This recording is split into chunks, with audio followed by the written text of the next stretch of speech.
السلام علیکم ناظرین، میں کرپسند تحریر فاطمہ اور آپ دیکھ رہے ہیں سٹی ون نیوز۔ کمالیہ کی حسن اور خوبصورتی کو ناجائز تجاوزات نے تباہ کر کے رکھ دیا ہے۔ ناجائز تجاوزات کے مرتکب دکانداروں کو انتباہ کیا جاتا ہے کہ وہ دکانوں کے باہر سامان رکھنے سے باز آ جائیں۔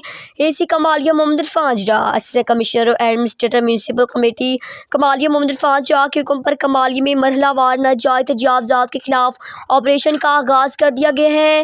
اس سلسلے میں سب سے پہلے ریلوے روڈ اور عیدگاہ خیرہ شہید کے علاقوں میں آپریشن کیا گیا۔ یہ آپریشن چیف آفیسر ظہیر بٹی نے حملہ انکروچمنٹ کی ہمراہ کیا اور حملہ انکروچمنٹ نے دکانوں کے باہر پڑا سامان قبضے میں لے لیا۔ اس موقع پر رابطہ آفیسر بہادر علی نناری بھی موجود تھے۔ چیف آفیسر محمد ظہیر بٹی نے میڈیا سے گفتگو کرتے ہوئے کہا کہ وہ میڈیا کے ذریعے کمالیہ کے دکانداروں کو متنبہ کرتے ہیں کہ وہ اپنا سامان دکانوں کے اندر رکھیں۔ آئندہ اگر کسی دکاندار کا سامان دکان کے باہر پڑا پایا گیا تو سامان ضبطی کے ساتھ ساتھ اس کے خلاف FIR بھی درج کرائی جائے گی۔